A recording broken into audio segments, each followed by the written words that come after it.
അപ്പോൾ എല്ലാവർക്കും നമസ്കാരം. എല്ലാവരും സുഖമായിട്ടിരിക്കുന്നു വിചാരിക്കുന്നു. എന്നെ ഇതുവരെ എത്തിച്ച എല്ലാവർക്കും നന്ദിയും സ്നേഹവും അറിയിച്ചു കൊള്ളുന്നു. ഇനി മുന്നോട്ട് എല്ലാവരുടെയും സപ്പോർട്ട് സ്നേഹവും ഉണ്ടാവണം. അപ്പോൾ ആദ്യമായിട്ടാണ് എൻ്റെ ചാനൽ കാണുന്നതെങ്കിൽ സബ്സ്ക്രൈബ് ചെയ്യുക, ലൈക്ക് ചെയ്യുക, സപ്പോർട്ട് ചെയ്യുക. അപ്പോൾ ഞാൻ ഇന്ന് വന്നിരിക്കുന്നത് ചെറിയൊരു വീഡിയോ ആയിട്ടാണ്, ഒരു റിയാക്ഷൻ വീഡിയോ. ഞങ്ങൾ ഇങ്ങനെയൊക്കെയാണ് എന്ന് പറയുന്ന ഒരു ചാനലിൻ്റെ ഉടമയായ ദീപ്തി സീതത്തോട് പുള്ളിക്കാരിയെക്കുറിച്ച് കുറച്ച് കാര്യങ്ങൾ പറയാനായിട്ടാണ്.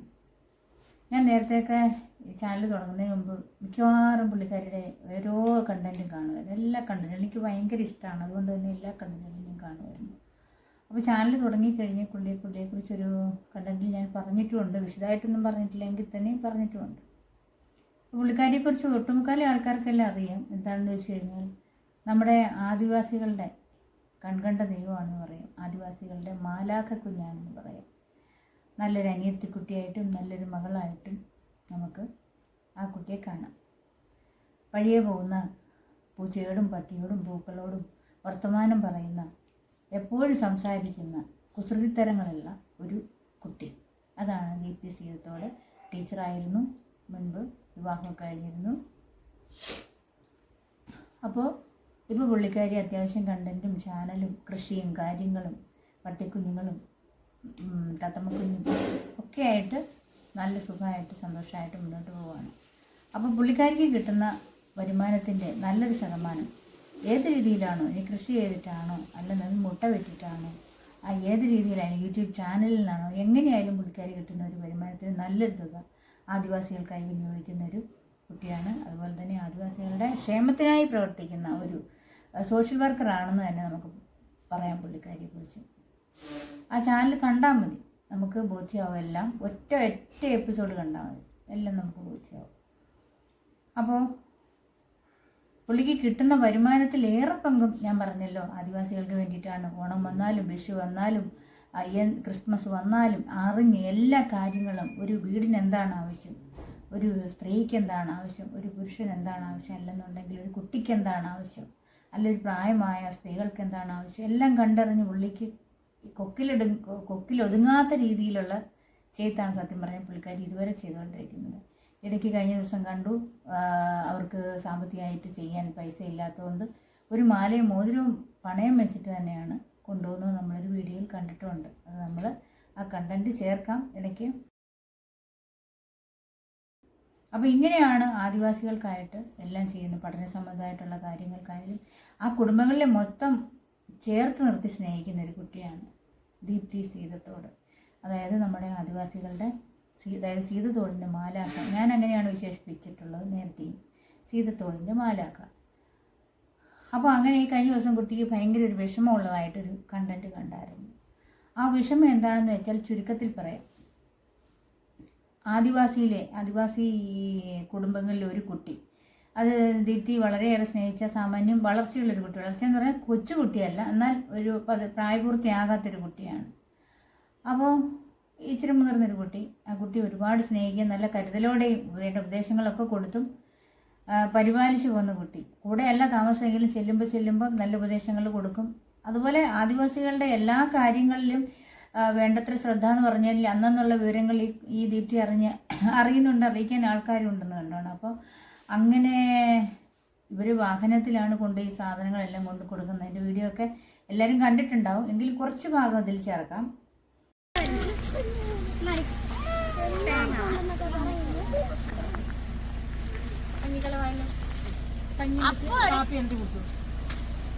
ഇതെന്തോ ദീപ്തി ചേച്ചി, നമുക്ക് അളവിനുള്ള പല അളവിന്റെ പിള്ളേരുടെയൊക്കെയാണ്. വലിയ പിള്ളേരുള്ളവരൊക്കെ വാ. അഭിരാമി എല്ലാം വാരി എടുക്കണ്ട, നമുക്ക് അളവുള്ള മാത്രം ഇട്.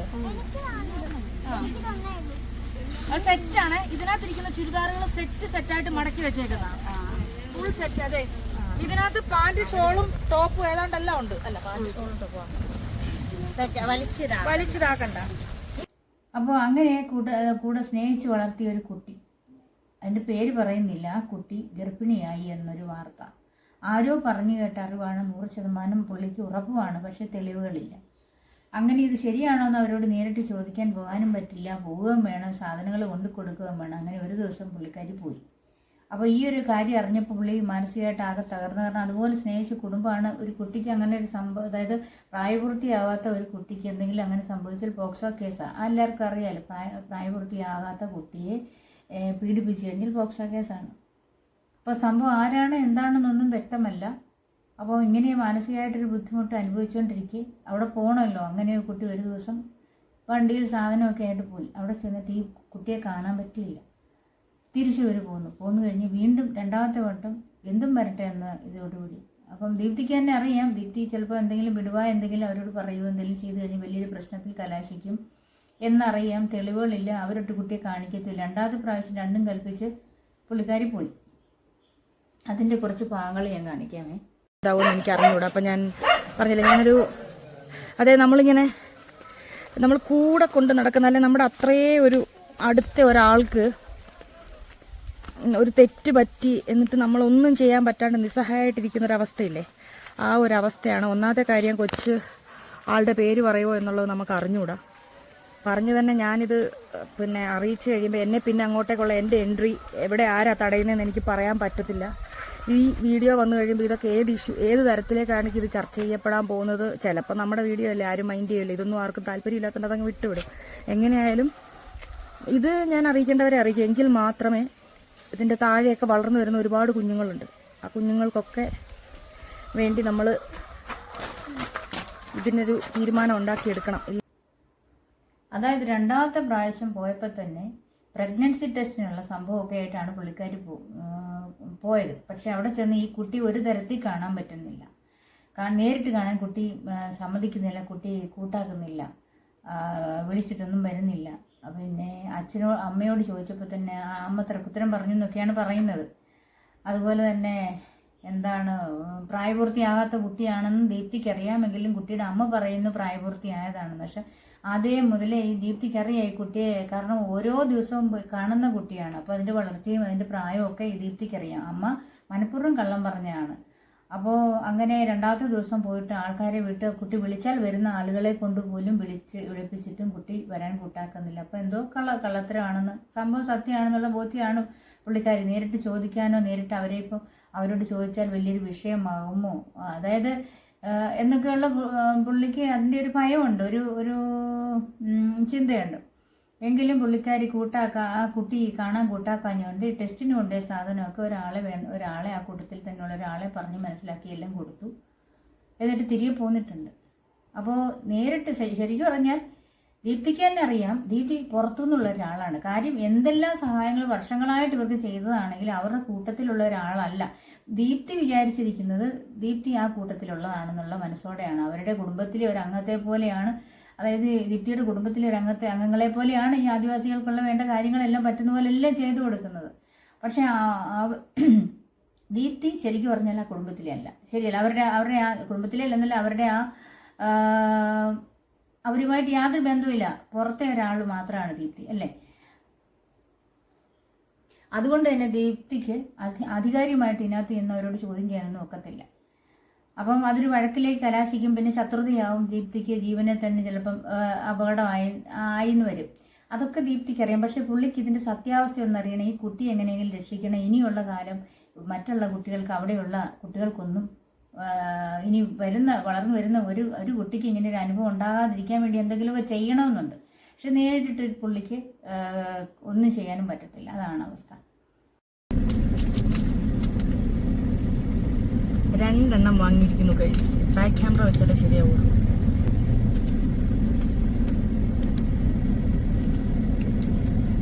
ഒരെണ്ണമല്ല, 2 എണ്ണം വാങ്ങിയിരിക്കുന്നു. എൻ്റെ പ്ലാൻ എന്തായാലും നിങ്ങൾക്ക് മനസ്സിലായിട്ടുണ്ടാവും. എന്തെങ്കിലും ഒരു നിവൃത്തി ഉണ്ടെങ്കിൽ, എൻ്റെ വാക്കിനൊരു വില തരുന്നുണ്ടെങ്കിൽ നമുക്കിന്ന് ടെസ്റ്റ് ചെയ്ത് നോക്കാൻ പറ്റുമെന്ന് കരുതുന്നു. ആ കൊച്ചും കൂടെ സഹകരിച്ചാൽ ഇന്ന് നടക്കും. ഞാനിത് ചെയ്യുന്ന മെഡിക്കൽ സ്റ്റോർ ചോദിച്ചപ്പോൾ എന്നെ അടിമുട്ടിയിരുന്നു കേട്ടോ. എന്റെ കെട്ടിയവൻ ഇവിടെ ഇല്ലല്ലോ, പിന്നെ നിനക്കെന്താ ഈ സാധനം, എന്താ ഇത് അവിഹിതമാണോ എന്ന്. ഞാൻ മേടിച്ചപ്പോൾ ഞാൻ പറഞ്ഞു, ചേച്ചി വിശേഷം ഉണ്ടെങ്കിൽ എന്തായാലും ഞാൻ അറിയിക്കാന്ന്. എന്നെ കൊണ്ട് അത്രയൊക്കെ അല്ല പറ്റുള്ളൂ. അവർക്കും വേണ്ട എന്തെങ്കിലുമൊക്കെ ജീവിതത്തിൽ ഡിസ്കസ് ചെയ്യാൻ. ഞാൻ ഉദ്ദേശിച്ചത് നടന്നില്ലെങ്കിൽ ഇത് തിരിച്ചു കൊടുക്കേണ്ടി വരും. അന്നേരം ഇത് എടുത്താൽ മതിയായിരുന്നില്ല. ഞാൻ ഇത് കൊണ്ടുവച്ചിട്ട് ആർക്ക് കൊടുക്കും? വല്ല ഗീവവേം കൊടുക്കേണ്ടി വരും. നാളെ തൊട്ട് സുഹൃത്തുക്കൾ എനിക്ക് കൺഗ്രാചുലേഷൻസ് ആയിരിക്കും. ഈ തമ്പനയിൽ നോക്കി വീഡിയോ അനലൈസ് ചെയ്യുന്ന കുറെ ആൾക്കാരുണ്ട് ഇവിടെ. എന്നാലും വേണ്ടില്ല. അപ്പം അങ്ങനെ ഒരു കൺഫ്യൂഷനിൽ ഇരിക്കുന്ന ഒരു വാർത്തയാണ് ഞാൻ കാണുന്നത്. പക്ഷെ എനിക്ക് എൻ്റെതായ രീതിയിൽ ഞാൻ ചില അഭിപ്രായം പറയാൻ പോകണം. എന്താണെന്ന് വെച്ചാൽ ദീപ്തിയോടായിട്ടാണ് ഞാൻ മനസ്സിലാക്കിയ കാര്യം. കാടിൻ്റെ മക്കൾക്ക് ശരിക്കും പറഞ്ഞാൽ വിദ്യാഭ്യാസം ഇല്ല. ശരിയാണ്, വിദ്യാഭ്യാസം ഇല്ല. അതുപോലെ തന്നെ അവർക്ക് പെട്ടെന്ന് അവരെ കുരുക്കിലാക്കാൻ പറ്റും. അവർക്ക് പെട്ടെന്ന് ഒരാളുടെ ചതിയിൽ വീഴാൻ പറ്റും. അവരാരെങ്കിലും പറഞ്ഞാൽ വിശ്വസിക്കും. അവർക്ക് അതായത് പെട്ടെന്ന് അവർക്ക് വക്രബുദ്ധി ഇല്ല. അവർ കാട്ടിൻ്റെ മക്കളാണ്. അവർക്ക് ഈ പുറം ലോകത്തെ ഒരു പരിചയമില്ല. അതായത് കാട്ടിലെ കാര്യങ്ങൾ മാത്രമേ അറിയുള്ളൂ. അവർക്ക് പുറത്തോട്ടുള്ള കാര്യങ്ങളൊന്നും അറിയത്തുമില്ല. പുറത്തെ കാര്യങ്ങൾ കാണുമ്പോൾ അത്ഭുതവുമാണ്. പുറത്തുള്ള ആൾക്കാരെ കാണുമ്പോൾ അത്ഭുതവുമാണ്. വസ്ത്രം കാണുമ്പോഴും അവർ ആൾക്കാരെ കാണുമ്പോഴും എല്ലാം അത്ഭുതമാണ്. അതുകൊണ്ട് തന്നെ പുറത്തുനിന്ന് വരുന്ന ആൾക്കാർ എന്ത് പറഞ്ഞാലും അവർ വിശ്വസിക്കും. അതൊന്ന്. രണ്ടാമത്തെ കാര്യം, ഇവർക്ക് വിദ്യാഭ്യാസം ഇല്ലാത്തതുകൊണ്ട് ഇവർക്ക് പെട്ടെന്നൊരു ആത്മസംയമനം, അതായത് നമ്മളിപ്പം അങ്ങോട്ടൊരു കാര്യം ചോദിച്ച് അവരുടെ ഭാഗത്ത് തെറ്റാണെന്ന് കണ്ടുകൊണ്ട് ഒന്ന് ചോദിച്ചു കഴിയുമ്പോഴത്തേക്കും ഇവര് കാക്കക്കൂട്ടി കല്ലെറിയുന്നുമല്ലേ. അതായത് സംഭവത്തിന്റെ ഗൗരവം മനസ്സിലാക്കുകയോ സംഭവം സത്യമാണോ എന്ന് മനസ്സിലാക്കുകയോ ചെയ്യാതെ ആരെങ്കിലും അവിടെ എന്തെങ്കിലും ഒരു വിഷയം ഉണ്ടാക്കിയാൽ, ഇപ്പം ദീപ്തി അങ്ങോട്ട് അവരോട് എന്തെങ്കിലും ചോദിച്ചു കഴിഞ്ഞാൽ ദീപ്തിക്ക് എതിരാവും കുട്ടിയുടെ കുടുംബക്കാർ മൊത്തം. അതുപോലെ കണ്ടു നിൽക്കുന്നവരും കേട്ടു നിൽക്കുന്നവരും എല്ലാ ആദിവാസികളും ഇവരോടൊപ്പം ചേർന്ന് കൂട്ടുപിടിക്കും. സംഭവം അവരുടെ ഭാഗത്താണ് തെറ്റെങ്കിലും ഇവരെല്ലാം ഒറ്റക്കെട്ടായി മാറും, ദീപ്തിക്കെതിരാവും. ഇതാണ് ഇവിടെ നടക്കാൻ പോകുന്നത്. അതുകൊണ്ട് തന്നെ ദീപ്തി ഇങ്ങനെയുള്ള കാര്യങ്ങളിലൊന്നും അവരുടേതായ കാര്യങ്ങളിൽ ഇടപെടേണ്ട കാര്യമില്ലെന്നാണ് എൻ്റെ അഭിപ്രായം. കാരണം ദീപ്തി അവിടെ ആരുമല്ല, അന്നദാതാവാണ്. എല്ലാ കാര്യങ്ങളും അവർക്ക് കൊണ്ടു കൊടുക്കും. അതിൻ്റെ ഒരു സ്നേഹം മാത്രമല്ല അവർക്ക്. കാര്യത്തോട് വരുമ്പോൾ ഇവരങ്ങ് തിരിയും. ഇതാണ് നടക്കാൻ പോകുന്നത്. അപ്പോൾ ഇവർക്ക് വരുംവരായികൾ അറിയത്തുമില്ല. അതായത് പ്രായപൂർത്തിയാവാത്തൊരു കുഞ്ഞിനെ എന്താണ് ഇതിങ്ങനെ ചെയ്തത്, അല്ലെ ആരാണ് ചെയ്തതെന്ന് കണ്ടുപിടിക്കാനുള്ള അത് ഈ പറയുന്നല്ലേ എല്ലാവർക്കും ഉണ്ട് ക്യൂരിയോസിറ്റി. ഇത് ആരാണെന്നും ആ തെറ്റ് ചെയ്ത ആളിനെ ശിക്ഷിക്കപ്പെടണമെന്നൊക്കെ ആഗ്രഹമുണ്ട്. പക്ഷെ പുറത്തു വന്നൊരു സാധാരണ ഒരു വ്യക്തിക്കൊന്നും ചെയ്യാൻ പറ്റില്ല. ചെയ്യാൻ പറ്റുന്ന കാര്യം എന്താണെന്ന് വെച്ച് കഴിഞ്ഞാൽ, അതായത് ആദിവാസികൾ, അതായത് കാട്ടിൽ താമസിക്കുന്ന ആൾക്കാർക്ക് പുറം ലോകമായിട്ട് യാതൊരു ബന്ധവുമില്ല. അവരെ ആരും ശ്രദ്ധിക്കുന്നില്ല. അവിടെ ആർക്ക് രോഗം വരുന്നു, ആര് മരണപ്പെടുന്നു, അവിടെ ഗർഭിണികളുണ്ടോ, അല്ലെങ്കിൽ മുലയൂട്ടുന്ന കുഞ്ഞുങ്ങളുണ്ടോ, അല്ലെങ്കിൽ പ്രായപൂർത്തിയായ പെൺകുട്ടികളുണ്ടോ, അവിടെ എന്താണ് സംഭവിക്കുന്നത്, അവർക്ക് ഇങ്ങനെ പീഡനങ്ങൾ അവിടെ സംഭവിക്കുന്നുണ്ടോ, ആരിൽ നിന്നാണോ, അച്ഛനിൽ നിന്നാണോ, അമ്മാവനിൽ നിന്നാണോ, ഏതാണ് അവിടെ നടക്കുന്നത്, എന്താണ് അവിടെ നടക്കുന്നതെന്ന് അറിയാനുള്ള ഒരു സോഴ്സും ഇല്ല. പുറത്തുള്ളവരെ അതിട്ട് അറിയുന്നില്ല. അവിടെ എന്തൊക്കെയോ കാട്ടിൽ എന്തൊക്കെയോ നടക്കുന്നുണ്ട്. സംഭവം സത്യമാണ്. ഒരാൾ മരിച്ചാൽ നമ്മുടെ നാട്ടിലൊക്കെയാണ് ഒരു ചോദ്യം വരും അല്ലേ, ഒരാൾ മരിച്ചാൽ അല്ലേ എന്തെങ്കിലും ഒരു സംഭവം വന്നാൽ നാട്ടുകാരായാലും ചോദ്യം ചെയ്യും, ഒരു കാര്യമുണ്ട് ആൾക്കാർ ഇടപെടും. പക്ഷെ ഇവരുടെ പ്രശ്നങ്ങൾക്ക് ആരും ഇടപെടാൻ, നമ്മുടെ പുറത്തുനിന്നുള്ള ആൾക്കാർക്കൊന്നും ഇടപെടാൻ പറ്റത്തില്ല. ഒരു പഞ്ചായത്തിൽ നിന്നായാലും നമ്മുടെ ഇപ്പോൾ ഇവിടെയൊക്കെയാണെങ്കിൽ പഞ്ചായത്തിൽ നിന്നാണെങ്കിൽ തന്നെ അസുഖമുള്ള ആൾക്കാരെ കാണാൻ, പ്രായമുള്ള ആൾക്കാരെ കാണാൻ പാലിയേറ്റീവ് കെയർ അങ്ങനെയുള്ള സംഭവമുണ്ട്. അതുപോലെ കുഞ്ഞുങ്ങൾക്ക് സംരക്ഷണമുണ്ട്, ശിശുക്ഷേമ വകുപ്പ് സംരക്ഷണം, അതായത് പറയുന്ന പോലെ ഇല്ലേ ഹെൽത്ത് സെൻ്ററിൽ നിന്നൊക്കെ ആശാവർക്കർമാരൊക്കെ അതേ ഗർഭിണികളെയും കുഞ്ഞുങ്ങളെയൊക്കെ നോക്കാൻ, അവർക്ക് കുത്തിവയ്പ്പെടുക്കാൻ, അവർക്ക് വേണ്ട പോഷകാഹാരങ്ങൾ കൊടുക്കാനും, അതുപോലെ തന്നെ ടീനേജിലുള്ള പെൺകുട്ടികൾക്ക് അവർക്കുള്ള വളർച്ചാ ഘട്ടങ്ങളിൽ അവർക്ക് വേണ്ട ആഹാരങ്ങളിൽ വൈറ്റമിനൊക്കെ കൊടുക്കാനായിട്ടൊക്കെ സർക്കാർ നമ്മുടെ പ്രാഥമിക ആരോഗ്യ കേന്ദ്രങ്ങളിൽ അതിനുള്ള ഏർപ്പാടുകളെല്ലാം ഉണ്ടാക്കിയിട്ടുണ്ടല്ലോ. പക്ഷേ ഇവരുടെ ഈ കാടിനുള്ളിൽ എന്താണ് നടക്കുന്നതെന്നും അവിടുത്തെ ജനങ്ങൾക്ക്, അതായത് പിറക്കാൻ പോകുന്ന കുഞ്ഞുങ്ങൾക്ക് തൊട്ട് പ്രായമായ ഒരുപാട് മുത്തച്ഛന്മാർക്ക് വരെ അവിടെ എന്താണ് സംഭവിക്കുന്നതെന്നൊന്നും ആർക്കും അറിഞ്ഞുകൂടാ. പുറത്തുള്ളവർക്ക് അറിയില്ല. അവർക്ക് ദാരിദ്ര്യമാണെന്ന് കണ്ടുകൊണ്ട് ആരെങ്കിലുമൊക്കെ മനസ്സ് തോന്നി എന്തെങ്കിലും ഭക്ഷണവും വസ്ത്രങ്ങളും കാര്യങ്ങളൊക്കെ മരുന്നും കൊണ്ട് എത്തിച്ചു കൊടുക്കുക, എല്ലാ പാത്രങ്ങളും അങ്ങനെയുള്ള സാധ്യത ഇപ്പോൾ ദീപ്തി ചെയ്യുന്നില്ലേ, അതുപോലൊക്കെ ചെയ്തു കൊടുക്കും. പക്ഷേ അവിടെ നടക്കുന്ന എന്തുവാണെന്നൊന്നും ആർക്കും അറിയത്തില്ല. അതേസമയം നമ്മുടെ നാട്ടിലൊരു കുട്ടിക്ക് ഇങ്ങനെ പീഡനം ഉണ്ടായാൽ നാട്ടുകാർ ചോദ്യം ചെയ്യും ഇല്ലേ, ബന്ധുക്കൾ ചോദ്യം ചെയ്യും, നാട്ടുകാർ ചോദ്യം ചെയ്യും. അതുപോലെ തന്നെ കേസാവും, പ്രശ്നങ്ങളാവും, ആളിനെ പിടിക്കും, ശിക്ഷ വരും. ഇപ്പോഴത്തെ ശിക്ഷ എന്തുവാ? പോക്സോ കേസിൽ പറയുന്ന ആരെങ്കിലും പിടിച്ചു കഴിഞ്ഞാൽ പോലീസുകാർ കേസെടുത്തു പോയി 10 ദിവസം അവരെ ജയിലിലിട്ട് പിന്നെ 10ാം ദിവസം അവർ ജാമ്യത്തിൽ ഇറങ്ങുന്നതാണ് നമ്മളിവിടെ കാണുന്നത്. ഇതിനൊരു ശരിയായ ശിക്ഷ ഇതുവരെ നമ്മുടെ ഇന്ത്യയിൽ തന്നെ ഇല്ലെന്ന് പറയാം. ഇങ്ങനെ ചെയ്യുന്നവർക്ക് ശരിയായ ഒരു ശിക്ഷ ഇല്ല. അവർ 10ാം ദിവസം 11ാം ഒക്കെ ഇറങ്ങി അടക്കം ജീവിതം പോയത് കുട്ടികളുടെ അല്ലേ, മറ്റുള്ളവരുടെ മുമ്പിൽ അവഹേളിക്കപ്പെട്ട്, അതായത് പരിഹസിക്കപ്പെട്ട് ജീവിക്കുന്നത് ഈ കുട്ടികൾ തന്നെയാണ്. അപ്പോൾ അങ്ങനെ ഒരു കുഞ്ഞുണ്ടായാൽ തന്നെയും, അതായത് ഈ ആദിവാസികൾക്കുള്ള ഒരു കുട്ടിക്ക് ഇങ്ങനെ ഒരു ചതി പറ്റി, അതായത് പ്രായപൂർത്തിയാകാതെ ഗർഭിണിയായ ഒരു കുഞ്ഞുണ്ടായാൽ തന്നെയും ഇത്രയും കഷ്ടത്തിൽ ജീവിക്കുന്ന അവർക്ക് ഈ കുഞ്ഞിനെയും കൂടെ കാര്യമായിട്ട് പരിചരിച്ച് അതായത് വളർത്താനുള്ള അതിനു വേണ്ട ആഹാരവും അതുപോലെ തന്നെ അതിന് പോഷകാഹാരങ്ങളും അതങ്ങനെയുള്ള സംഭവങ്ങളെല്ലാം കൊടുക്കാനുള്ള നിവൃത്തി ഇതുങ്ങൾക്ക് നല്ല രീതിയിൽ ആ കുഞ്ഞ് വളരത്തുമില്ല. അതാണ് സത്യം. പഠിക്കേണ്ട പഠിക്കേണ്ട കുഞ്ഞാണ്. സ്കൂളിൽ പഠിക്കുന്നതാണ്. 18 വയസ്സാകാത്ത കുട്ടിയാണ്. സ്കൂളിൽ പഠിക്കേണ്ട കുട്ടിയാണ്. 8 9 അങ്ങനെ ആയിരിക്കും. അതിൽ കൂടുതൽ പ്രായം കാണത്തില്ല. അപ്പം നമുക്കങ്ങനെയാണ് ഊഹം. അപ്പം എന്തായാലും അങ്ങനെ ഒരു ചതി പറ്റിയിട്ടുണ്ടെങ്കിൽ അത് പുറത്തുനിന്നുള്ള ഒരാളല്ല. അതായത് നമുക്ക് ഈ വകുപ്പുകളുണ്ടല്ലോ, അതായത് ആദിവാസി കുടുംബങ്ങളെ സംരക്ഷിക്കാനുള്ള ട്രൈബൽ ആയിട്ടുള്ള ആൾക്കാരെയൊക്കെ സംരക്ഷിക്കാനുള്ള ഓരോ സംഘടനകളും കാര്യങ്ങളും ഒക്കെ ഉണ്ടല്ലോ. നമ്മുടെ സർക്കാരൊക്കെ അതിനുള്ള കാര്യങ്ങളൊക്കെ ഏർപ്പാടാക്കിയിട്ടുണ്ട്. അതിനുള്ള സംഘടനകളൊക്കെ ഉണ്ട്. പക്ഷെ അങ്ങനെയുള്ളവർ ഇതിനകത്തിൽ ഇടപെട്ട് അവിടെ എന്താണ് നടക്കുന്നതെന്ന് അറിയാനും അവിടുത്തെ ആളുകളെ വീക്ഷിക്കാനും അവർക്ക് വേണ്ട സംരക്ഷണം കൊടുക്കാനും അവർക്ക് എന്തൊക്കെയാണ് അവകാശങ്ങൾ. അവർ മനുഷ്യരാണല്ലേ, കാട്ടിൽ ജീവിക്കുന്നോർത്തുകൊണ്ട് അവർ മനുഷ്യരാണ്. അവർക്ക് വിദ്യാഭ്യാസമില്ല, അതൊക്കെ ശരിയാണ്. പക്ഷെ അവർക്ക് അടിസ്ഥാനമായിട്ടുള്ള ഒരു വിദ്യാഭ്യാസം എഴുത്തും വായന അറിയാത്തവരായിരിക്കും. അപ്പം അതുകൊണ്ട് തന്നെ വേണ്ടതെല്ലാം ചെയ്തു കൊണ്ടുകൊടുക്കുന്ന ഈ ട്രൈബലായിട്ടുള്ള ആൾക്കാരെ സംരക്ഷിക്കേണ്ട ആൾക്കാരാണ്, അത് അധികാരപ്പെട്ടവരാണ്. നമ്മൾ സാധാരണക്കാർക്ക് അതിനൊന്നും അവകാശമില്ല. അവർക്ക് വേണ്ട സഹായം ഇങ്ങനെയൊക്കെ എന്തെങ്കിലുമൊക്കെ ചെയ്തു കൊടുക്കാവുന്നേ ഉള്ളൂ. അപ്പോൾ ഇതിനകത്ത് ദീപ്തി ഒന്നും തലയിടാതിരിക്കുന്നതാണ് നല്ലത്. കാരണം എന്ന് വെച്ചാൽ എന്താന്ന് പറഞ്ഞാൽ അവരുടെ ഭാഗത്ത് ഈ കുട്ടിയുടെ ഭാഗത്ത് ഇങ്ങനെ ഒരു സംഭവം ഉണ്ടായി, അത് തെറ്റാണെന്ന്, അങ്ങനെ ഒരു സംഭവം അവിടെ ഉണ്ടെന്ന് അറിഞ്ഞാലും ഇപ്പം പുറത്തുനിന്ന് ഒരാൾ ദീപ്തിയല്ല വേറൊരാൾ ചോദ്യം ചെയ്യുമെന്ന് പറഞ്ഞാലും അവര് ഈ ചോദ്യം ചെയ്യുന്നവർക്കെതിരാവും, ശത്രുവായിട്ട് മാറും. പിന്നെ അത് ഭാവിയിലേക്ക് ഈ ഇടപെടുന്ന ആൾക്കാർക്ക് തന്നെ ദോഷം ചെയ്യും, അത് ആരായാലും.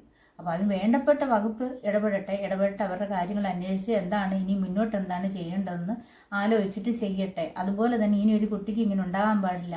പിന്നെ അവർക്ക് വേണ്ട വിദ്യാഭ്യാസം, ഏറ്റവും വേണ്ടത് വിദ്യാഭ്യാസമാണ്. അവർക്ക് വേണ്ട വിദ്യാഭ്യാസം കൊടുക്കണം. തന്നെയല്ല ബോധവൽക്കരണം, അതാണ് ഞാൻ ഉദ്ദേശിച്ചത്. ബോധവൽക്കരണം, ശരിയായ ബോധവൽക്കരണം. നമുക്കിവിടെ സ്കൂളിലുള്ള എല്ലാ കുട്ടികൾക്കും അവയർനെസ് എന്ന് പറഞ്ഞൊരു സംഭവമുണ്ട്.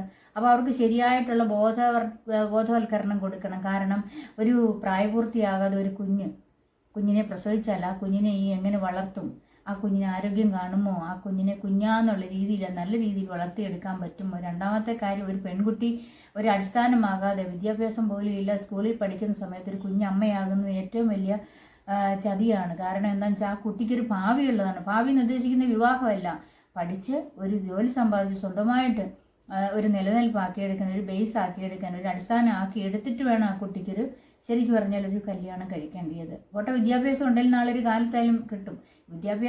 ജോലി കിട്ടും. വിദ്യാഭ്യാസം ഇല്ലാത്ത ഒരാൾ എങ്ങനെ ഒരു അടിസ്ഥാനം ഉണ്ടാകും. അപ്പോൾ അങ്ങനെ കുഞ്ഞിലെ ഒരു പ്രായപൂർത്തിയാകാതെ തന്നെ ഒരു കുഞ്ഞിനെ പ്രസവിച്ച് വെച്ചാൽ എന്താണ് ചെയ്യുക? അത് തന്നെ നല്ല രീതിയിൽ വളർത്താൻ പറ്റുമോ?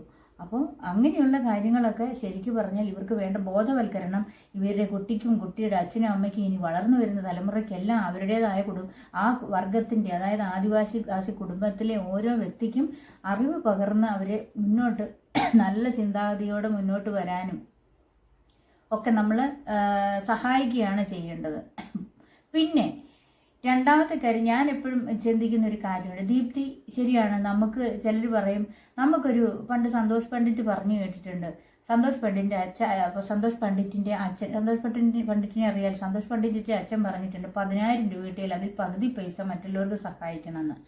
അപ്പോൾ അതേപോലെയുള്ളൊരു മെന്റാലിറ്റി ആയിരിക്കും ദീപ്തിക്ക്. പകുതി മറ്റുള്ളവർക്ക് കൊടുക്കുമായിരിക്കും. പക്ഷെ നമ്മൾ ഒന്ന് ചിന്തിക്കേണ്ട ഒരു കാര്യമുണ്ട്. നമ്മളൊരു വയ്യാതെ കിടക്കുന്ന സുഖമില്ലാതെ കിടക്കുന്ന ഒരു രോഗിയല്ല. അവർ ആണെങ്കിൽ കൊടുക്കാം, അല്ലേ? ഒരു സുഖമില്ലാതെ കിടക്കുന്ന ഒരു രോഗിക്കോ അല്ലെങ്കിൽ തീരെ നിവൃത്തിയല്ല പട്ടിണി കിടക്കുന്ന ആൾക്കാർക്കോ അങ്ങനെയൊക്കെയാണ് നമ്മൾ സഹായിക്കാം. ആരോഗ്യമുള്ള ഒരാൾക്ക്, ഒരു അച്ഛനായാലും അമ്മയായാലും ശരി, ആരോഗ്യമുള്ള ഒരു പുരുഷനായാലും സ്ത്രീ ആയാലും ശരി തന്നെ, ആരോഗ്യമുള്ളവർക്ക് ഒരിക്കലും നമ്മൾ ഭക്ഷണം കൊണ്ടു കൊടുക്കാനോ അവർക്ക് വേണ്ട കാര്യങ്ങളെല്ലാം ചെയ്തു കൊടുക്കരുത്. കാരണം ഇത് മാത്രം നോക്കിയിരിക്കും. അതാണ് ഏറ്റവും വലിയ തെറ്റ് ദീപ്തിക്ക്. ഈ കൊണ്ടു ചെല്ലുന്നത് മാത്രം നോക്കിയിരിക്കും. വസ്ത്രമായാലും ഭക്ഷണമായാലും കൊണ്ടു ചെല്ലുന്നത് മാത്രം നോക്കിയിരിക്കും. ഇവർക്ക് സ്വന്തമായിട്ട് അധ്വാനിക്കണമെന്ന് തോന്നത്തുമില്ല. സ്വന്തമായിട്ട് അധ്വാനിച്ച് 10 രൂപ ഉണ്ടാക്കണമെന്നും വീടിനെ അടിസ്ഥാനമാക്കി വീടിന് വേണ്ട കാര്യങ്ങൾ ചെയ്ത് ഭക്ഷണമായാലും വസ്ത്രമായാലും ഭാര്യയ്ക്കും മക്കൾക്കും ആഹാരം കൊടുക്കണം എന്നൊരു ചിന്ത ഇവർക്ക് വരില്ല. ഈ പുറത്തുനിന്ന് ആൾക്കാർ കൊണ്ടുവരുന്നത് മാത്രം നോക്കി ഇവർക്ക് സ്വന്തമായിട്ട് അധ്വാനിക്കാനുള്ള ഒരു ചിന്ത അവിടെ നഷ്ടപ്പെടും. അധ്വാനിക്കേണ്ട കാര്യമില്ല, കാരണം പുറത്തുനിന്ന് ആൾക്കാർ കൊണ്ട് കൊടുക്കുന്നുണ്ട്. അങ്ങനെ ഒരിക്കലും പാടില്ല. ഇവർക്ക് സ്വന്തമായിട്ടൊരു തൊഴിൽ കണ്ടെത്താൻ, അതുപോലെ തന്നെ കുടിൽ വ്യവസായം അങ്ങനത്തെയൊക്കെ ഉണ്ടല്ലോ, അതുപോലെ തന്നെ അങ്ങനെയുള്ള തൊഴിൽ മേഖലകൾ ഇപ്പോൾ തന്നെ നമുക്കറിയാം. നമ്മുടെയൊക്കെ പഞ്ചായത്തുകളിൽ ഓരോ സ്ത്രീകൾക്കും ഇതുപോലെ തൊഴിലൊക്കെ പഠിപ്പിക്കുന്നുണ്ട്. സ്വന്തമായിട്ട് പൈസ സമ്പാദിക്കാനുള്ള മാർഗങ്ങളൊക്കെ കണ്ടെത്താനുള്ള ഓരോ സഞ്ചി, പേപ്പർ ബാഗ് ഉണ്ടാക്കുക, സഞ്ചി ഉണ്ടാക്കുക, അതുപോലെ തന്നെ അലങ്കാര വസ്തുക്കൾ ഉണ്ടാക്കുക, ഫ്ലവേഴ്സ് ഒക്കെ ഉണ്ടാക്കുക, പ്ലാസ്റ്റിക് പൂക്കൾ ഉണ്ടാക്കുക, ഫാൻസി സാധനങ്ങൾ, അതായത് കമ്മലുമാല അങ്ങനത്തെയൊക്കെ മുത്തുവെച്ച സാധനങ്ങളൊക്കെ ഉണ്ടാക്കുക. ഇതെല്ലാം പഠിപ്പിക്കുന്നത്, അതായത് ടൈലറിങ് പഠിപ്പിക്കുക, തയ്യൽ ജോലി പഠിപ്പിക്കുക, ഇതെല്ലാം പഠിപ്പിക്കുന്ന പഞ്ചായത്ത് തലത്തിലൊക്കെ നമ്മുടെയൊക്കെ ഇവിടെയൊക്കെ പഠിപ്പിക്കുന്നുണ്ട്. അതുപോലെ തന്നെ അവിടെയും നടപ്പിലാക്കണം. അങ്ങനെയുള്ള കാര്യങ്ങളൊക്കെയാണ് ചെയ്തു കൊടുക്കേണ്ടത്. അങ്ങനെയൊക്കെ ചെയ്തു കഴിയുമ്പോൾ പോകെ അവരും കുറേശ്ശെയൊക്കെ എല്ലാ തരത്തിലും വിദ്യാഭ്യാസപരമായിട്ടും തൊഴിൽപരമായിട്ടും ഒക്കെ അവർ സ്വന്തമായിട്ട് മുന്നോട്ട് വരും. അതുപോലെ തന്നെ അവർക്ക് 10 രൂപ കൈ കിട്ടും.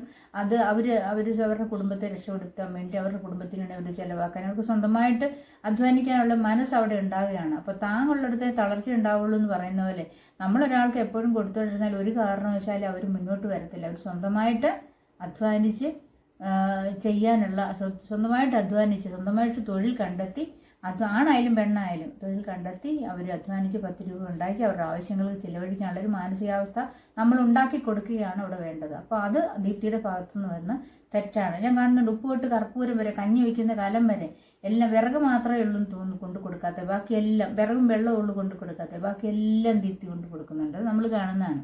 പക്ഷെ അത് കൊടുക്കണ്ടെന്നല്ല, തെറ്റാണെന്നല്ല, ശരിയാണ്. പക്ഷെ അതുപോലെ അവസ്ഥയുള്ളവർക്ക് നമ്മൾ ചെയ്യണം. അതാണ് അതിൻ്റെ ശരി. അതായത് നമ്മളിപ്പോൾ നമ്മുടെ നമ്മുടെ നാട്ടിൽ തന്നെ, കാട്ടിലെയല്ല, നമ്മുടെ നാട്ടിൽ തന്നെ എത്രയോ ആളുകൾ ഒരു നേരത്തെ ആഹാരത്തിനോ ഒരു നേരത്തിന് മരുന്നിനോ ഇല്ലാത്ത എത്രയോ രോഗികളുണ്ടല്ലേ. നമ്മുടെ നാട്ടിൽ തന്നെയുണ്ട് അങ്ങനെ ഒത്തിരി ആൾക്കാർ. അവർക്ക് കൊടുക്കണമെന്നല്ല, അവർക്ക് കൊടുക്കണം. പക്ഷെ അതിനകത്ത് ആരോഗ്യമുള്ള ചെറുപ്പക്കാരുണ്ടല്ലോ, അവർ വേണം ജോലി ചെയ്ത് വീട്ടിലേക്ക് കൊണ്ടുവരാൻ. പിന്നെ നമ്മൾ ഒന്നിൻ്റെ കൂടെ തള്ളെന്ന് പറഞ്ഞ പോലെ എന്തെങ്കിലും ആവശ്യങ്ങൾക്ക് കുറേശ്ശെയൊക്കെ നമുക്ക് പഠന സഹായത്തിനും അതുപോലെയുള്ള കാര്യങ്ങൾക്കും ഒക്കെ പറ്റുന്ന പോലൊക്കെ ചെയ്യാം. ഇതിപ്പം എന്താ പറയുക, അന്തിയോളം വെള്ളം കോരിയിട്ട് അന്തിക്ക് കുട ഉടയ്ക്കുക എന്ന് പറഞ്ഞ പോലെ ഇത്രയും നാൾ, എത്രയോ വർഷമായിട്ട് ഈ ജനങ്ങൾക്ക് വേണ്ടി, കാട്ടിലെ ജനങ്ങൾക്ക് വേണ്ടി ഇത്രയും കഷ്ടപ്പെട്ട ദീപ്തിക്ക് ഇവിടെ എന്താണ് സത്യം പറഞ്ഞാൽ അവരെ മുറുകെ ഒന്ന് ചോദ്യം ചെയ്യാൻ പറ്റൂല. കാരണം അവരങ്ങ് തിരിയും.